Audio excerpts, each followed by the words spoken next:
Welcome. Thanks for joining us.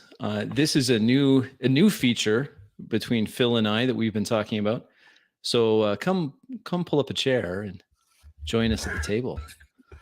Yeah, we're workshopping it. It's We're a little bit of a workshopping workshop. we're not good at this marketing stuff, but we're gonna work on it too. Hopefully this will be It's going a to be. recurring We're going to thing. iron it out. We're gonna iron it out. It's a little rough around the edges, but Yeah, I mean, I still have my alerts time. popping off that Crispy's starting to stream. Oh, you do? Oh no, he's got notifications on my channel. Ruined. Thank you. But yeah, I was thinking more like, come fill your table. Fill your table. There you go. Come to the table or get your fill. We are calling this the thrill table. The thrill table. Grab a seat at the thrill table. Oh, yeah. Anyway, that's not what we're actually talking about today. We'll take that offline. But put a pin in it.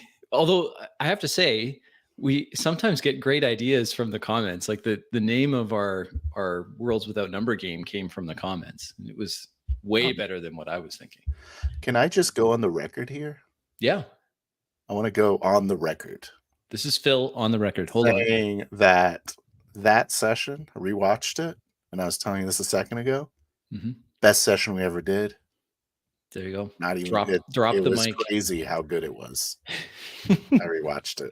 I'm gonna rewatch it. I've got to tear it apart and see where it went well, of course, and then also look to see where improvements could be made. Can I say that you pulling back on the cat was good. You did a really good job. And I'm glad you said that. That's something that I'm working on.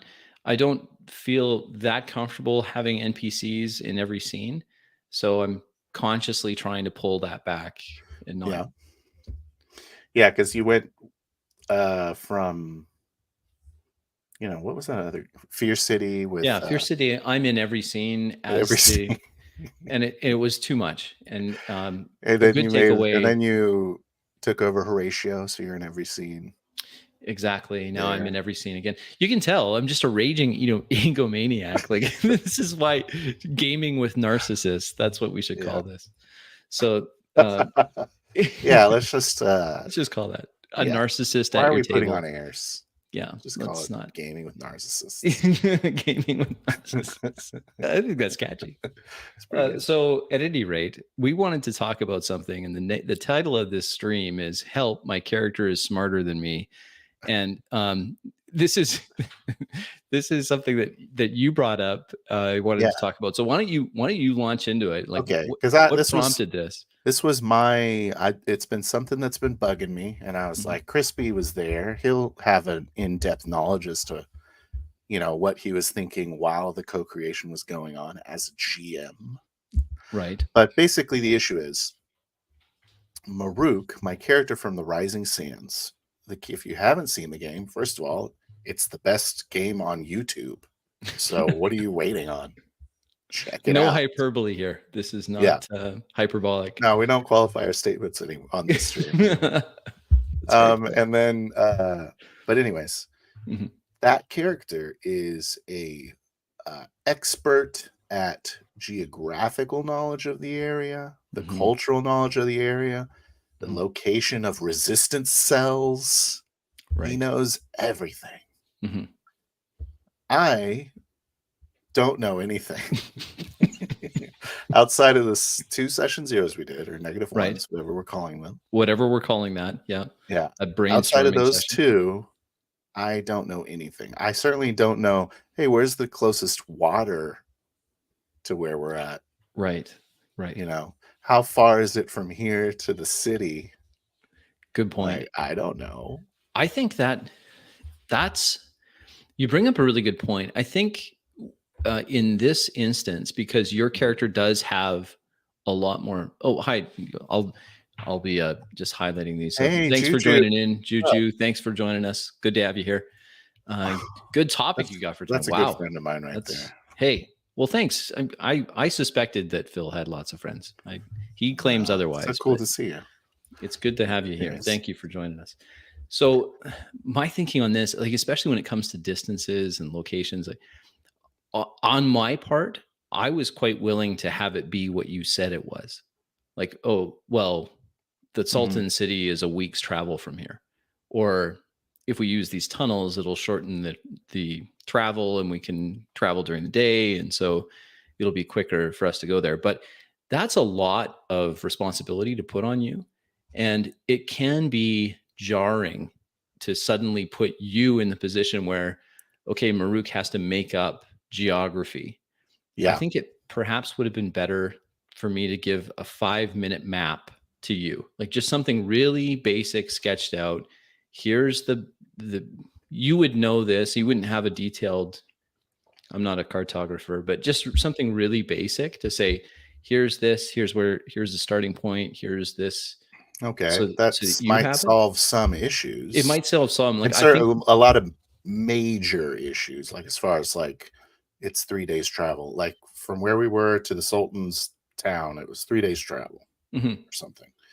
And but as far as like where are my resistance cells located, where's the next watering hole, you know what, maybe in that, like, because we did talk about this somewhat in our session 0 where we were creating this together. We probably should have spent more time on that to say, well, okay, well, what kind of mobile, or do we just let you take it, or do I take it over? And then how do I do it without just being the narrator's voice that comes in and says, there are 17 within a 40-kilometer radius, you have 17 allies. Like, it's that'd be a little weird. Exactly. Like there's too many small details for you to come up with preparedly. That's not a word. It is now. Through preparation. Yeah, that's right. There's no way for you to know, like, okay, so at the start there's some resistance members, I feel like that kind of got developed over time, over the course of that session. Yeah. You don't know that I'm going to need anything, right? Right. Really. And you certainly don't want to have it prepared. What a waste of time that could be. That's true. We could put all of this effort in. Can you imagine? It never comes up. Can you imagine wasting your time, Crispy? I don't have a lot to. Well, none of us do. None of us have a lot of time to waste. Prep, for God's sakes. Yeah, my prep is different. Like, it's different now than it used to be. I used to try to just imagine every possible choice that the players could make, and then have something ready for that choice. But that's impossible. And the problem with doing that is there's just too much of a temptation to shoehorn things in a certain direction. I'm trying really hard not to do that, because the story should be a byproduct. It's not like it shouldn't be something that I've already decided. I come up with the big obstacle, or maybe even small obstacles that lead into a big obstacle. I might have that in mind. Here's a big obstacle, but even that will change according to the decisions that you make. Not that there's no longer an obstacle. It's just that how you're interacting with it there may be some improvisation that's required. Yeah. So I agree. I think that this kind of goes into another kind of separate topic I want to talk about. As far as, like, we talk about what is the juice that you get as a player character. It is the immersive experience of putting your mind into the character that you're role playing as, right? And just like VRing into this world and doing whatever, right? Yeah. But what is the GM's juice? What's the GM getting out of the deal? Are they VRing, or are they doing something totally different? Like, that's a really good question. Yeah. So if does the GM immerse himself in the characters that he has to the same degree that the players do? Probably not. No. I think that the GM, and Max speaks to this a little bit. He says that the game for him as a GM is he gets to riff, and he gets to play off of like this sort of improv game. Yes. It's the reaction side of things. But I kind of like the idea of being immersed as a director, maybe. or something like that. I don't know. I spend a lot of my efforts when I'm running a game to imagine as much as I can, to imagine the descriptions that the players are giving me. So I'm trying, okay, I'm there. I'm listening very carefully to what you guys are saying so that I understand your impression. I'm trying to get behind your character's eyes into what you're imagining so that I can react to it in a believable way. Like that the world can react to it, to what you're doing. And have it make sense. I'm leaning more into aspiring to get to an immersed GM. And I think that the term of camera mode is kind of a good tip as to what it is. You're the camera. You are the camera, yes. So you're also, like, you're the movie, you're the audience. Yeah. And you're like doing all the setting. Those guys are walking around in there, but you're kind of the audience of the game almost. But I don't know, but you're not really, right? You're creating it. You're the fictional world. Like you're the fictional world. Do you get immersed as a world? You have to, I think it's aspirational to be there, but I think that's the correct aspiration. To imagine yourself in the world as the world. And then the players, of course, are just, their worlds are much smaller. The characters they're inhabiting are little worlds unto themselves, moving around within that larger context. But it is an aspirational goal because it's really hard. There's a lot of I find this difficult. I can get into one NPC at a time, and I can see through that NPC's eyes, and I can try to embody the NPC. But when I have multiple NPCs coming and going all the time, it's much more difficult to bring a believable personality rather than just a thin veneer. And I think in most cases, a low resolution thin veneer is all that's needed. I kind of like the thin veneer. Yeah. Like my NPCs are a reflection of tone. But I liked how you do that. I think that's the right approach, is to focus on the tone for the NPCs. I remember the first time I saw you do this, we were playing that werewolf game, Werewolf the Apocalypse. And you just, every time a new NPC came in, I thought, this NPC is distinct and different from the others in tone. And I can picture this lady and I can picture this cop and I can picture them well. But no description was really given of them. It was just the tone that you had provided for them. I think that's a master class. I think that's really good that you do that. I think that's funny voices are the key, guys. I'm just not. I'm not a voice guy. I'm not. For me, it was really distinct. Like the cop and the cops interacting with one of the player characters, and I love that cop. Good. The cop is so good. He did good. Even when we met the leader of the Glasswalkers, whoever that was, and his assistant, and I thought, oh yeah, I can picture this. I can just picture it so well. It's hard to do that as a game master because you're picturing so many different perspectives. So yeah. Comment here from the Spawner. Thanks for joining us too, by the way. Definitely get immersed imagining how the world reacts to the world. The world reacts to the world. Okay. It's an interesting way of putting it.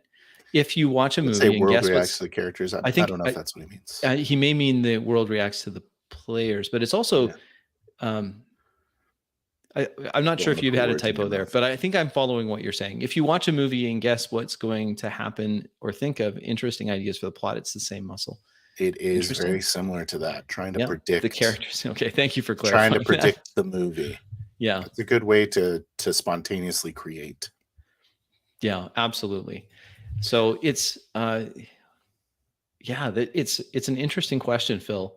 One that is probably going to take some more practice and it was not intended to be the question for this stream. No, the question today is your character is much smarter than you. Like I tried to watch a number of videos talking about this very topic. So how do you handle a disconnect in the knowledge of most of the videos I could find on this topic? And it was a very superficial search. So if someone's watching this later and like, oh, well, you forgot this one, and he totally explained it all. And I'm like, well, fair enough. I didn't have a lot of time to do it. I just want to say I haven't seen them, but no, they didn't.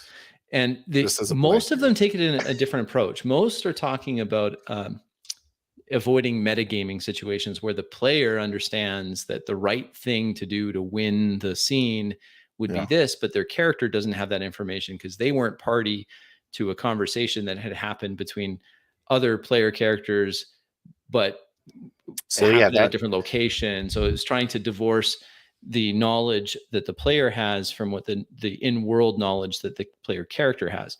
Most of them talk about that, and I agree that's something that's important. We certainly insist on that in our leads me games. to one of points I wanted to bring up. Mhm. The kind of a soft rule that we have is you can't 4D the solution. No. So there were we're going through the tunnels and Max is like, "Hey, where's the next watering hole?" And like we had just had like a watering hole. Mhm. And so I was like, I don't know. And then I was thinking in my head, well, I guess I have to 4D this. And I was like, Mhm. well, I can't 4D the solution, so I should Solution. 4D a problem. Right. So I was like, we're gonna have to use our skins tonight, guys. Mhm. And then you're like 3 days pass. And And they're I'm like, like, oh shit, I'm thirsty. we're all thirsty now. That is a good point. Yeah. I was thinking of this more along the lines of it's in because it's fun to play a character that's kind of slow. I really enjoyed my character in your game, the Wild Hell game.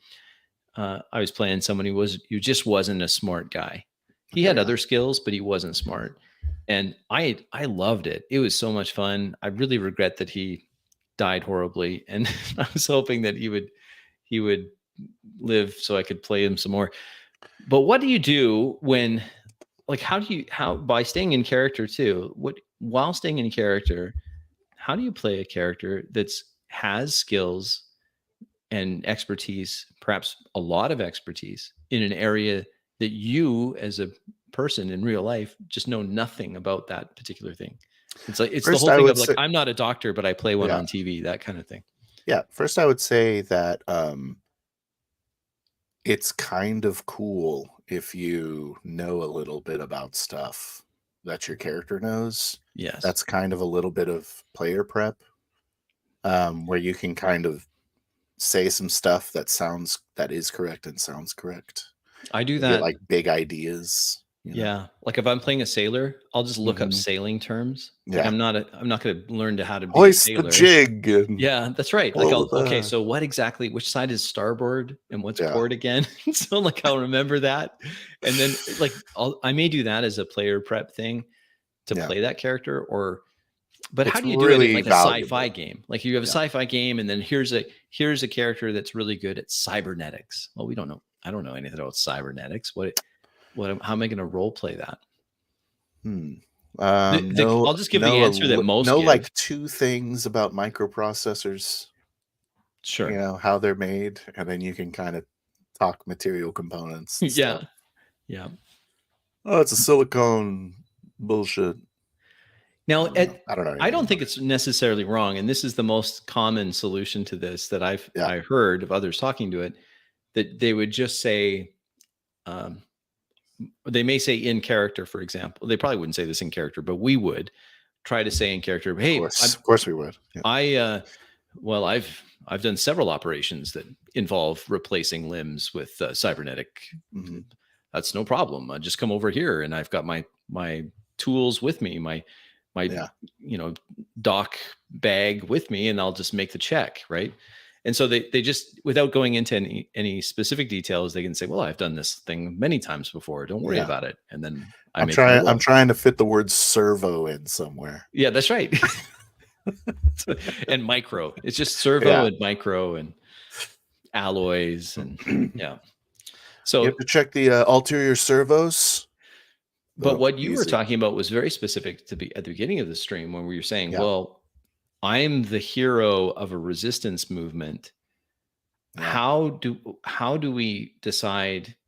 Because as you said, it's a fluid situation. We don't know for certain if this is going to come up.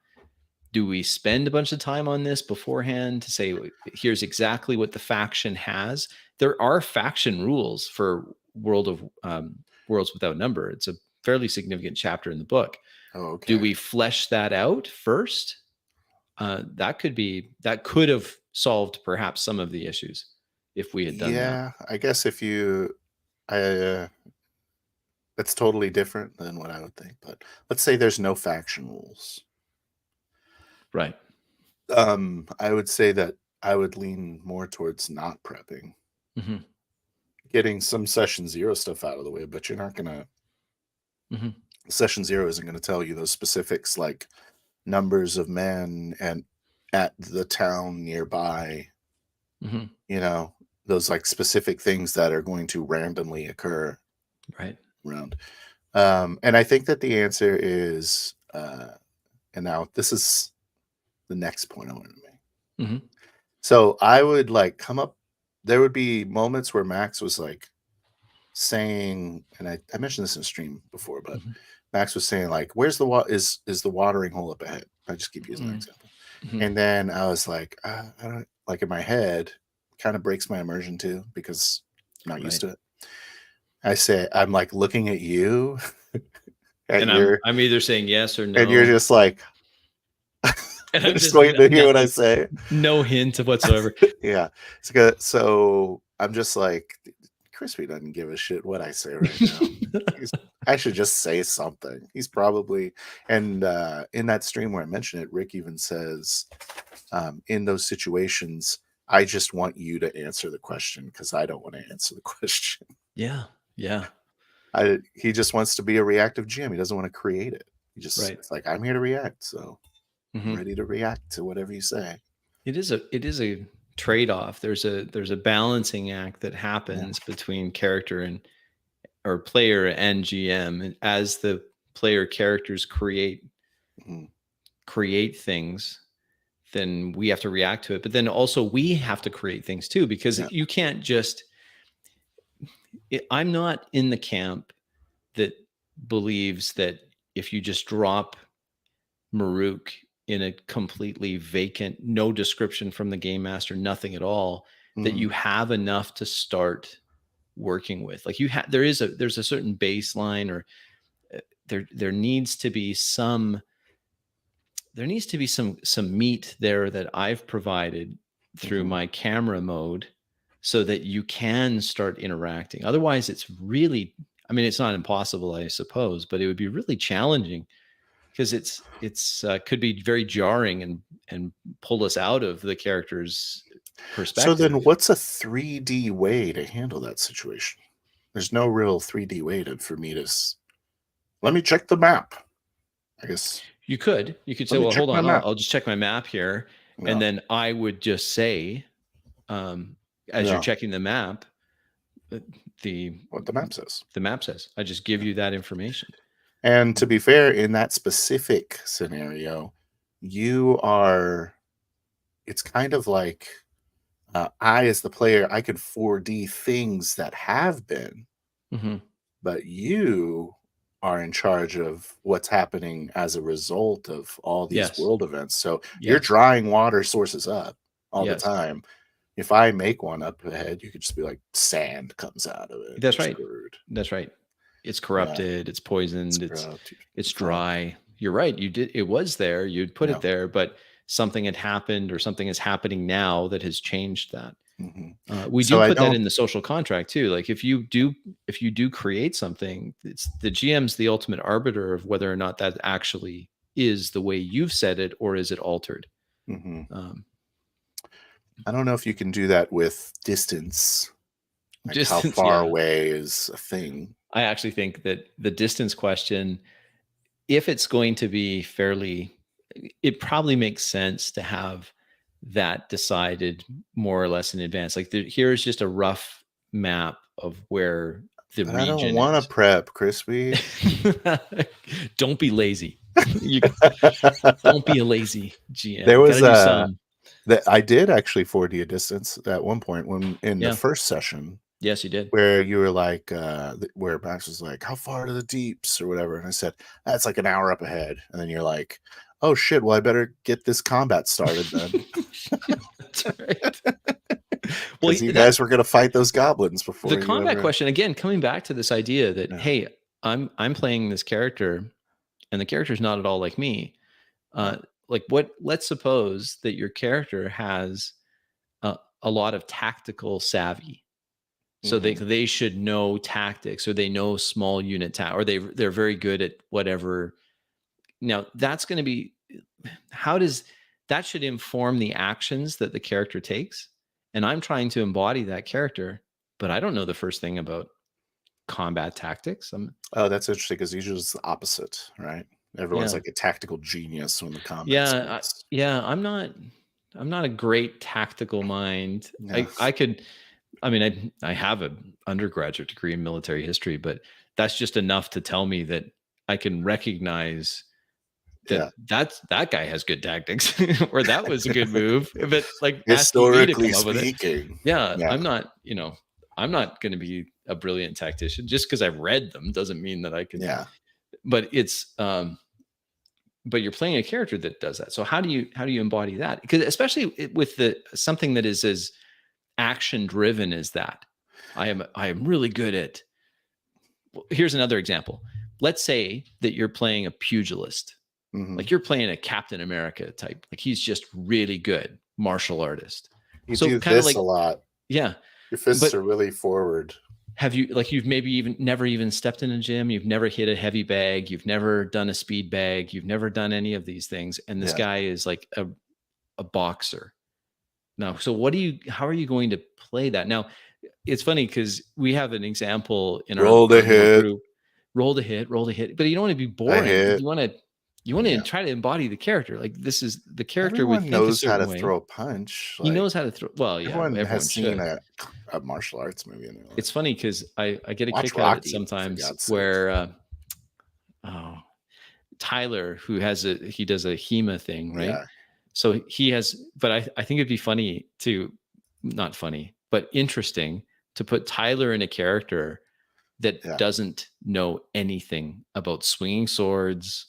Or doing any of that stuff. He's just a scholar. He doesn't do any of the other things. He's not physical at all. And then say, okay, well, you have to play this character, or you should be embodying that character, pretending to be the character that doesn't know all the things you know about the techniques. And this is a school of this. And then you string this move to.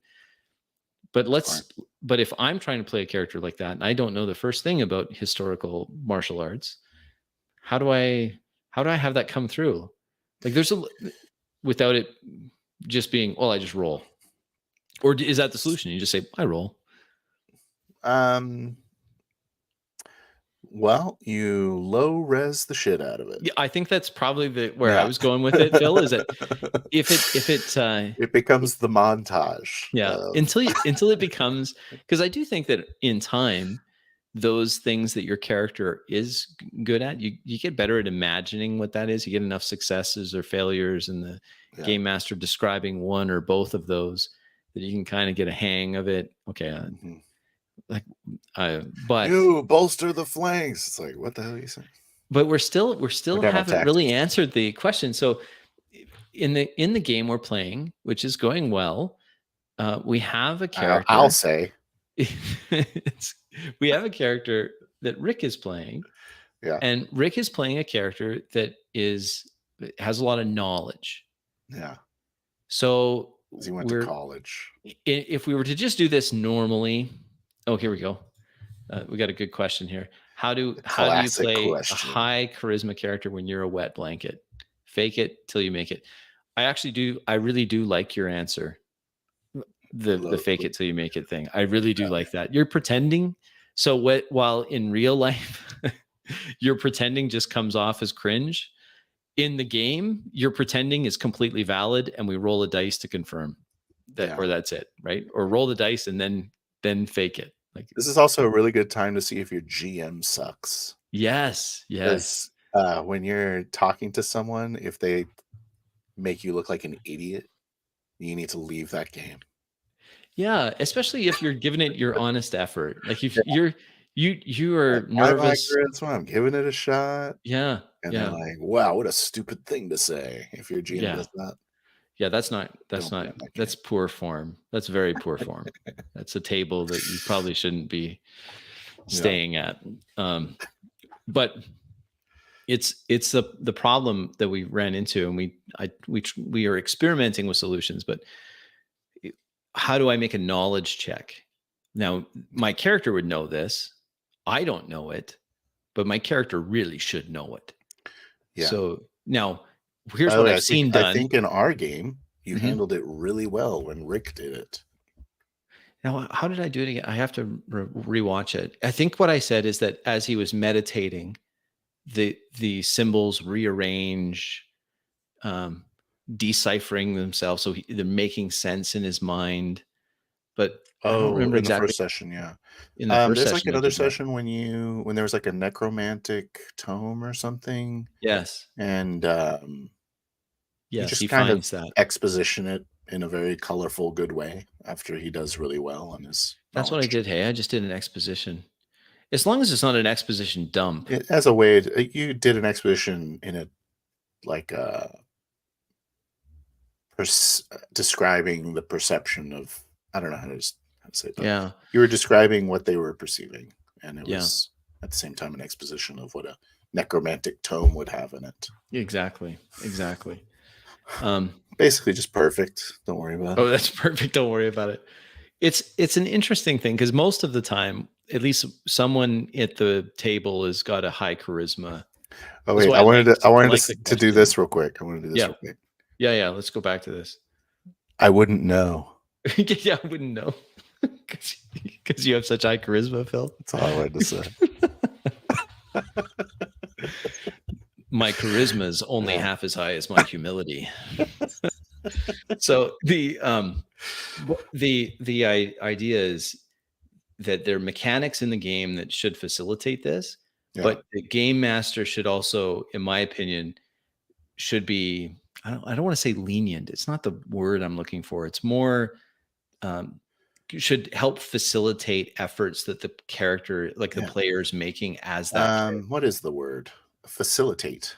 Yeah, you're trying to facilitate it. You're trying to encourage it in a way. Be the obstacle. You should be the facilitator of the story. Yeah, I'm thinking of my in-person game, and we have a player. He's very committed to the game. He's certainly interested. He's always the there. Wettest blanket. But he's not comfortable with. He doesn't do a lot of small talk. It's just not. He's not like you and I, where small talk it's all day, every day.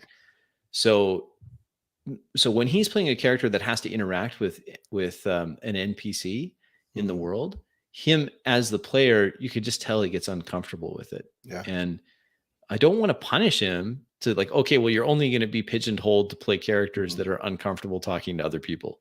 Yeah. Because that's no fun. You should get out of your comfort zone a little bit, stretch. You may find that your favorite character of all time is one that's way different than you are. In fact, that probably is going to happen. So I just try to, where I see he gets a little flustered because he's like, I'm not good at thinking on my feet to come up with the right thing to say. Then I just take a step back and say, just describe your action. Yeah. Describe what you're doing. So you could say, for example, instead of coming up with the right way to get, to talk to the guard, to get into say, I go up and I start small talking the guard and I'm talking about his family and these sorts of things. And then he makes his roll. And then if it's a success, then I describe the success. If it's a failure, he describes the failure. And I find that people are much better at reacting in conversation than starting conversations. Starting conversations can be tough. They're like doors. So here's a couple tips. Do what Crispy just said. And then Crispy is the GM. Let's say I'm the guard and I'm role playing as Crispy, role playing the guard. Role play. And I say, yeah, and that's and I'm sending that second kid to college. It's gonna be quite the bill. Yeah. Now the player is like, okay, I can talk about college, I can talk about money, I can talk about expensive college. I got all this other shit I can pull from now. Yes, exactly. It's way easier for that player. And that the other thing I would say is anchoring, super helpful. Yes. You don't have to be spontaneous in conversation when you anchor. You can give yourself a few moments to think about the best thing to say. Have you ever said something and said, oh, I wish I said this? Yes. Well, now you can. Now you can. Just do a solid anchoring sentences. Can you give us an example of that for those that are watching this? For the folks back home? Yeah, for the folks back home, give us an example. All right. How does that look like at the table? Walking up to the guard. I'm now role playing as the player in Crispy's game. Yes. Say, looking around at all the people, I catch sight of a guard, and I walk up to him, and I say, "Hey, guard, got a light?" Now all of a sudden, I'm like, "What do I need to do?" Oh, I smoke. I smoke now. Yeah. I started a conversation with this guy. Just started a conversation, and he grumbles a little bit and pulls out a lighter. Yeah. And then it's the next thing, but just can't kick these things. Yeah, that's right. You just can't kick it. I hear it. And then depending on the role that is made or a reaction roll that I make on my part to see what kind of day this guard is having, so that I can play it off that way. So there's some random a slight randomization in the world of like what this particular guard just found out, that his mother is sick and he said this, or his dog died yesterday and he's not in a great mood, and he's in at this point mood. I'm trying to get away from the guard because he just does not shut up about his stupid sick mother, and I'm just like, I gotta get out of here. So there's but the idea is that you can start low resolution. You don't have to start high resolution on this. No. You can start low resolution. If you let's look at this. It's good. Thank you for joining us. Do it. Always good to have. Hey, Tomb of the Line game. Oh, this is the really awesome guy that has the black and white videos. Yes, he does. Oh hey, man, it looks so great. Come join our games. Absolutely, got to get him into a game. I'm toying with an idea for knowledge check mechanic where you can only roll one of the knowledge check. I say if another player asks if you know something. It kind of forces player to recognize the strengths of other PCs. That is a good, we try to do that in our games. So you'll hear this and sometimes it's almost, we have a little bit of fun with this. We have more than a little bit of fun with this because you'll see Phil or one of the other players ask another player character, like especially in the Rising Suns camp. This is partly what prompted this conversation is that Max's character and to a lesser extent, Rick's character are constantly asking Phil's character, Maruk, well, what about this in the desert? Or what do you know about this? Or how about that? And so that's where this came from, is that, well, because and by the same token, Rick is the magic expert. And he's the magic expert. So then there's questions. If there's questions of magic, then it's going to go to the knowledge of that character. And that's where we run into this situation of, okay, I make the check. We can do that fairly simply and without much disruption with Worlds Without Number. And most of the systems have a pretty streamlined skill resolution mechanic. So you just roll the dice. You can tell pretty quickly it's a high roll is better or whatever.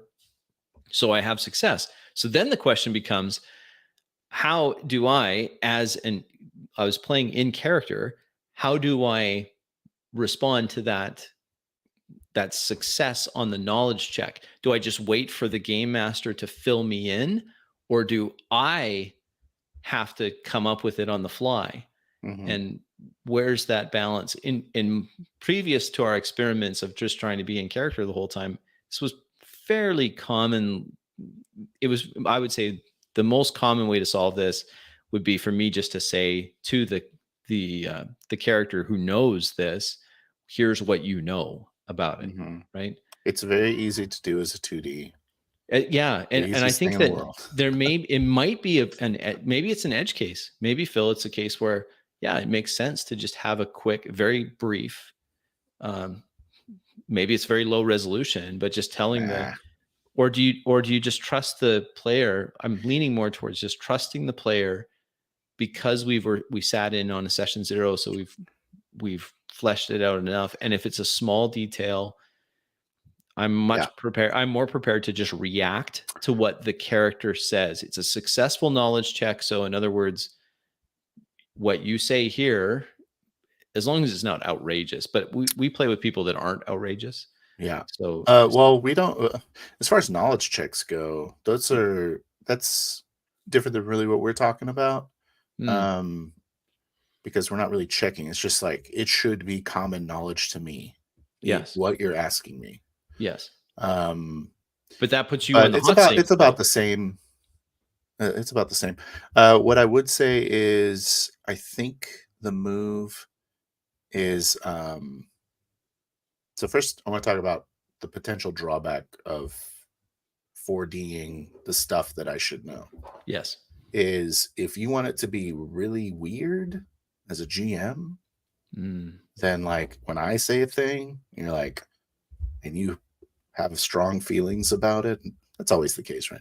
Always. Then you're kind of SOL. There's really no. Yeah, that's a drawback. So let's for you. That is and in some genres that's going to be a big problem because if like on a super game or or a horror game or something like that, where you're like, horror. I know it's this way, like how, but what if I'm changing that and that's going to be the horrific reveal? But maybe that's not a non-issue, because notwithstanding that you had a successful knowledge check, does that mean a successful knowledge check? Is that always the gospel truth? I think the knowledge check is typically what someone does if they want information from the GM. Right. Now, you could do that a different way. You could say, I think back to my days in the academy, and I think back to that. And we have in some of our games, we've used that as a cue for the game master to then say something along the lines of, the character remembers this, or what Rick did in that one was he said, I try and recall with some effort. Yes, he did. And that was he was using that. That was actually a mechanical expression in the game, because you expend effort. And so that's what he was. I should probably do that once in a while then. Well, I don't know. Does your character have that effort? Oh, efforts are like cantrips, right? Or something? Yeah. Effort is actually, it's an in-game resource that's tracked by both Max's character and Rick's character. Because they're magical. Because they have magic, yeah. And they expend effort to do magical things. So I figured out. I cracked the code, so we could just end the stream here. Okay, good. Here we go. We're getting long in the tooth anyway. Yeah.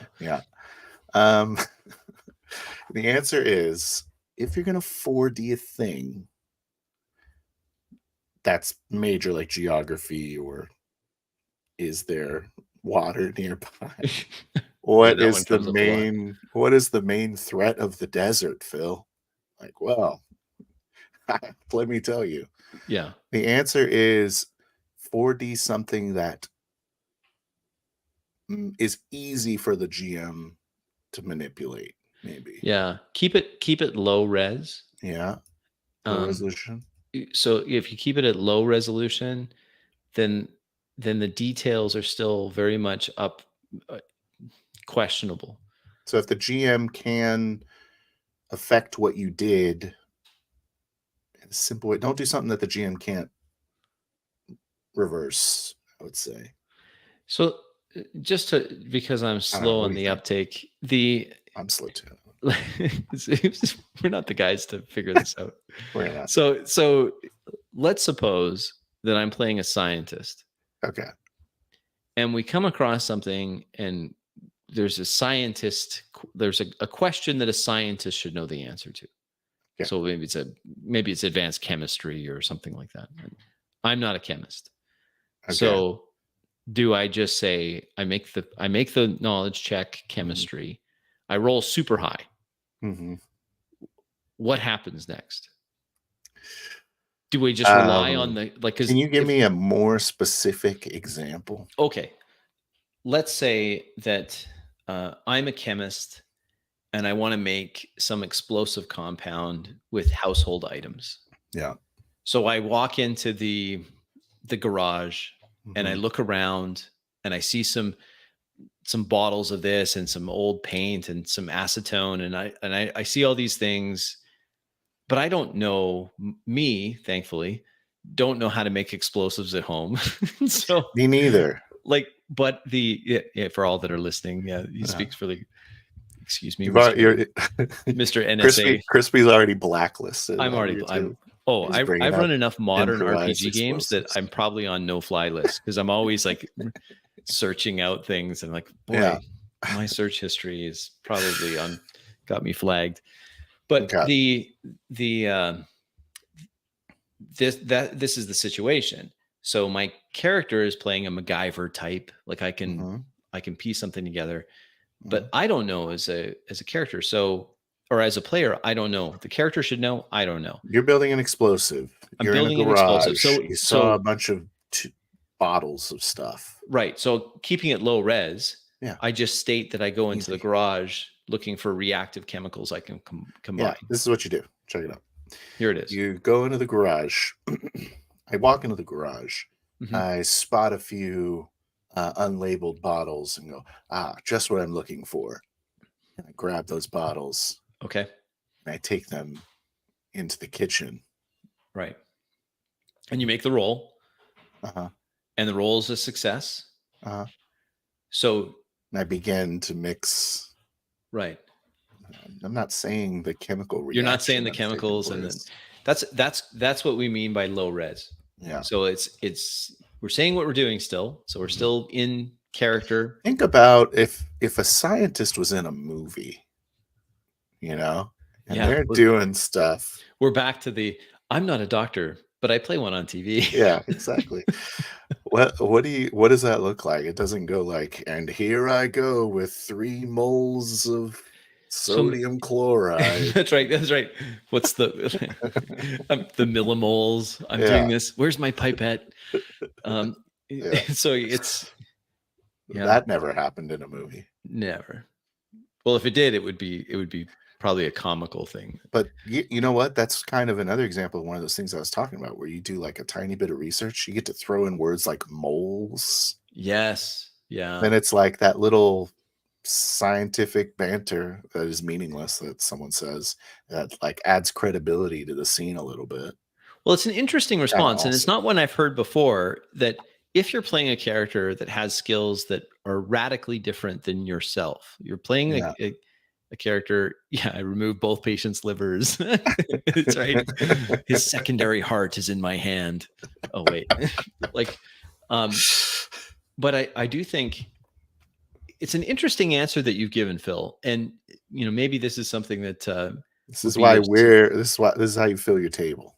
This is how you fill your table. So here we are filling the table.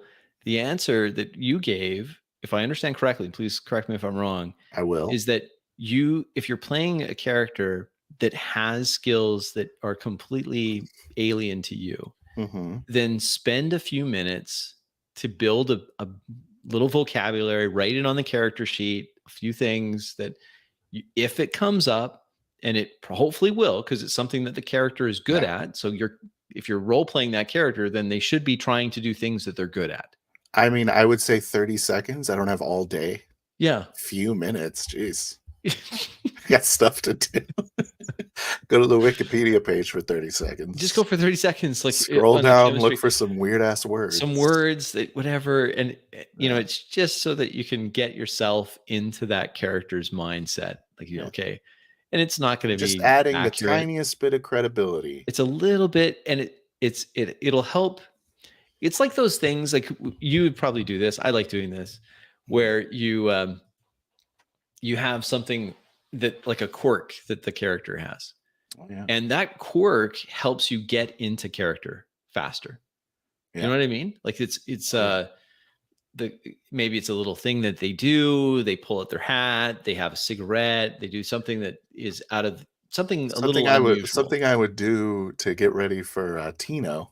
Yes, I would like. What's that? It's called muling, or like clenching my teeth. Oh yes. Like. Oh yeah. Like high on cocaine. You know what I mean? Right. So Tino's getting ready. He's getting ready. Like yeah, just angsty. Fidgeting. Energy. Yeah. So that's an interesting answer, and it's one that's I haven't heard from the other videos I watch, which is spend a little time, write some things on the character sheet, somewhere just on the margins somewhere, that if it does come up, then you can talk about this. So, like I'm a mechanic, so I'm going to be talking a lot about where's my number 10 socket, or, the belts, or I've got to check the oil. That's the fourth time you asked for your number 10 socket. Yeah. Like, who's taking my number 10 socket? Like, or the, maybe it's something about, we got to check the specs or the manifold, or I got to take a look at the, the math on it, mass airflow sensor or something. And these are just random things that you're pulling out. Like, oh, well, we got to check the valve timing, and I'm not a mechanic, but if I could just pull a few of those expressions ideally out, no one else is also. And probably no one else is. And if they are, they'll get a kick out of the fact that you're like, don't idiot, diesel engines. And if someone is spark plugs. If someone is that's watching, they get to throw a comment. They get to throw a comment. Say, hey, Crispy, diesel engines, they don't have spark plugs. Dang it, I hate these things. So it's actually I like the challenge of playing a character that's not like me. Your character shouldn't just be a self-insert. Everyone always talks about, you're a brain surgeon, you're not going to describe how to fix a subdural hematoma. But I'm gonna know the words subdural hematoma. Yeah, that's right. We got a bleeder here. It's cauterized. But you don't have to be a brain surgeon. But it is helpful if you're going to be embodying. I just need to say this, nurse. Yeah, that's right, nurse. I'm doing surgery. But it's not. It's a good point. And it's not, okay, well, I can only play characters that I know. Yeah. I know everything about this particular skill. That to me sounds kind of dull. I'd like to play characters that I don't. Yeah. I don't have those skills. I'm not a fighter pilot either. No, but I play one on TV. Yeah. So or I play one at a table. Like Phil's told me how. Yeah. I'm not a fighter pilot, but I'm a very accomplished beach volleyball yeah, that's right. player. I know everything there is to know about Netflix. I'm like, okay, great. That's good. The easy mode is watch a movie that has something to do with whatever the hell you're about to role play. Yeah. Really gets you in the mood for GMing. And I like that. I like the some people call it archetypes, but I think it's good reference. It's just reference is what I'm method acting. Yeah, well, I love it. You are a dirty method actor, aren't you? You're in your trailer, giving all the caterers a hard time because you won't come out of character. Don't speak to me. Never speak to me. So it is good to have some. Call me Brandon. Call me Brendan. Yeah. What is it? What's his name? Marlon Brando. Marlon Brando. Brando. Yeah. Anyway, I'm not as cultured. Marlon Brandon. I'm not as cultured. I knew that. I swear. So, I think that's all. I think we've covered. Have we covered anything? I don't know if we've covered anything. I think our characters are. The truth of the matter is this: our characters are usually smarter than us because we're human baseline average, and most characters have something that's exceptional about them. Yeah. The main thing I wanted to cover is that 4D is the best. And even in situations where it seems like you aren't supposed to co-create, it's probably fine. Yeah. I think every one of those situations where I was like, ooh, I don't know what Crispy wants, I should have just. It's not about what I want. Crap. Yeah. Oh, this is one other thing I wanted to say. Okay. What if the player, so is the move that the player has kind of a little map in his head? Yeah. So like, I'm a guide now. Okay, well then I need to. Then you have to spend. I should be thinking, okay, I should create in my head. Okay, it's gonna be like 3 days travel. There's gonna be some things, and we're just gonna go with what I'm thinking. And then if Crispy says something, throw that in the trash, attach something over here. I don't. Right. Who cares? Right. I put obstacles in the way. And it's kind of weird because it's becoming like, the player's the GM. And that's kind of the point almost. Like you should lean into your GM powers. I think that's part of the reason why we emphasize everyone that plays at the table also takes a turn running a game. Yeah. So you get the experience from both sides. Yeah. I really like this comment. Thank you, Lime. It's or do I call you Tomb? We'll call you Lime. If the GM is, if the GM's going to do research during prep, I reckon the players can do a bit too. Absolutely. I'm almost to the point where I think the player characters should be prepping way more than the GM.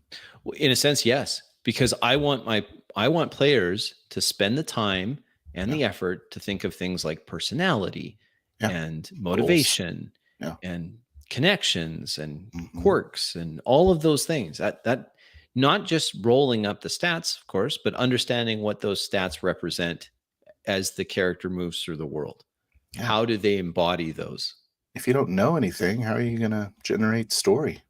And if you have a character as a proactive, you're the proactive one now. In the crappy way to play games, the GM's the proactive one. And he was the one that prepped everything. Now that the player's proactive, I think they're kind of the ones that are prepping most. I do like the opportunity to react to what players are doing. Yeah. And that's just a much more proactive way of playing as a player.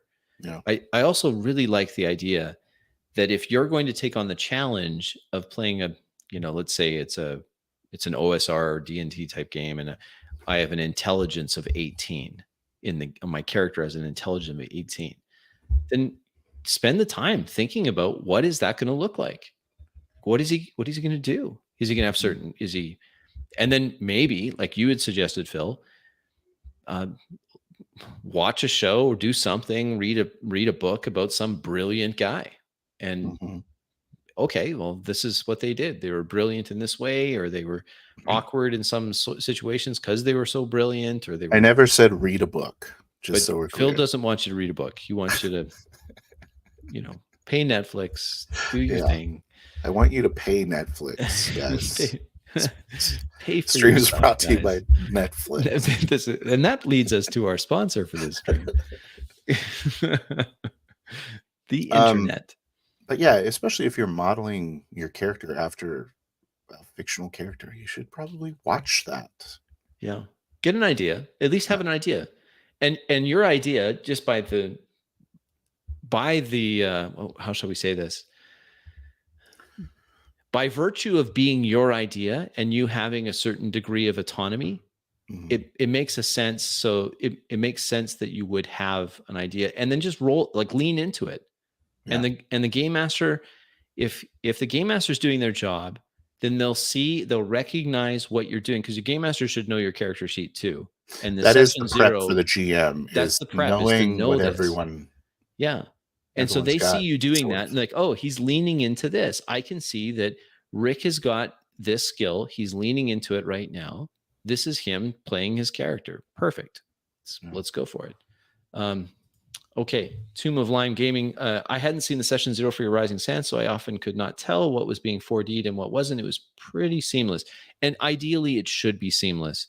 If something all of a sudden stands out, like, oh, it's obvious Phil just created that, then it'll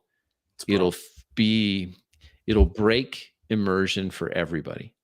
Yeah. Like, so if you can tell, then you can tell that we're getting better at reacting. The session will stop and then Chris will go, Phil, what? You don't have a swimming pool, Phil. This is the desert.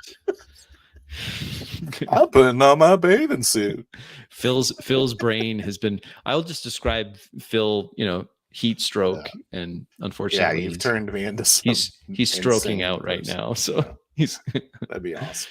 But I don't think the idea behind 4D is to have something that all of a sudden, like you said, Phil, you said it well, we actually have codified this. You're not to invent something, create something in the world to make something easier, like to make this obstacle easier. Solving. You don't solve a problem I think that we generate equipment that makes things easier sometimes. Sometimes people do. It's more of a guideline than a rule. Yeah. It's not a hard. If it makes a lot of sense, go ahead. Yeah. Some of us are much more lenient in that regard than others. Like Rick is, hey, you just do whatever, right? Like he's wide open pretty much. You were pretty wide open for the most part in your games. Whereas Max and I are more restrictive. Like you can do some things, you can't do others. Maybe. I have not felt that way.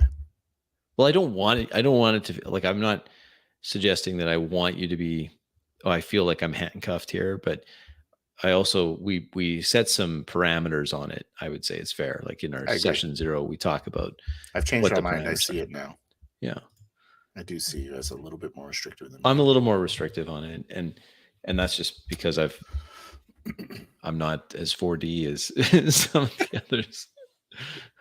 I'm getting there. You're great. You're doing a great job, Crispy. Oh, well, that's why we're here. We pull up a seat to the table, at last. It's important to fill your table, but fill it in a discerning way. True. Yeah. True. And with that, I think we've solved the world's problems yet again. Gosh. What happens when your character is just way smarter than you? It means you're going to have to put some work into it. That's what it means, okay? Yeah. I can't sugarcoat it. You're going to have to put some work into it. Lean into it. Embrace the suck of prep for what it is. We're not talking about a lot of prep. We're just talking about getting some idea of how you're going to embody that character when you're in character playing it. Set yourself up for a low res solution. And then look for low res. You don't have to be super high res describing the 8-hour procedure in painful detail of removing someone's brain. Yeah. You don't have to do that. You just need a nurse to dab your forehead. Exactly. And then say scalpel. Yeah. If you're playing the mechanic and the cars broke down, you don't have to actually go into the planes like diagnostics and I'm going to read the codes and, oh man, whatever those are called, OBD readers. And I'm like, you don't have to say that. You can say, I diagnosed the way more than anyone. Come on. Yeah. Who knows what an OBD is? It's only because I played a mechanic once in a game. So I know a couple of things, but it's only because I was like, I'm going to take some time to figure this out. If I'm playing a pilot, I want to know some things. Yeah. Knowing a little bit about being a mechanic, did it pay off for you in your game? It's actually in real life. It's kind of no, not in real life. I don't care about that. Oh yeah, in the game. Oh no. My characters have a tendency to die horribly. Oh. Yeah, and I have the worst luck when it comes to rolling dice. Like I am so bad at well, you've seen it. Anyway, it's just the way it is. Whether it's a digital dice or in person, real physical dice, doesn't matter. I roll ones. I should get it tattooed on my arm. I roll ones. I got one success in the 2 games of Rising Sands. That's it? Oh man. Well, on the 20. On the D20. I think it was a little better on the 6s. Yeah. Anyways. Well, that's all I've got. I'm tapped out. You guys usually do 4 hours streams. Sorry, guys. I just really missed Crispy. Yeah, it's been a while, hasn't it? Life's been busy. Phil's been busy. I've been busy. Yeah, it's been exciting. So it's good talking. Thanks for agreeing to do this. Anytime. Maybe we'll make it a regular thing. Absolutely. We'll work on the branding. Working on the branding. We're gonna. The goal is, if you've made it this far, you get to see a little how the sausage is made. The goal is to make this the most pretentious elitist stream. Oh yes, yeah, we're gonna lean into that. Somebody mentioned top hats, and they're like, "Oh, that's going to interfere with." I have a headset. You have a headset, can't do and that. A very large head. That's an expensive. Tea sets too were mentioned, but we won't go there. But anyway, speaking of which, I got to get back to my Earl Grey. Oh yes, that's right. Yeah, pass the Grey Poupon, please, sir. I don't know if anyone knows that. That might be a Canadian thing. No, it's some pretentious mustard. But you got any mustard? Yeah, it's not yellow mustard. All right. Thank you for everyone that watched this or watched it on the replay. Thank you for the comments that we got. There were some good comments there. We appreciate that. Thanks for Phil for coming up with this idea. And what do we do when the character knows more than we do? And hopefully we've covered a little bit of ground. Trust your players. That's what you do. Trust your players, and as players, you take on the responsibility of knowing just a little bit, right? Trust your players and role play. It solves everything. Exactly. And role play does solve everything. Amen. Amen. Like it. Thanks, everybody. Thanks, guys. We'll catch you on the next one. Talk to you later.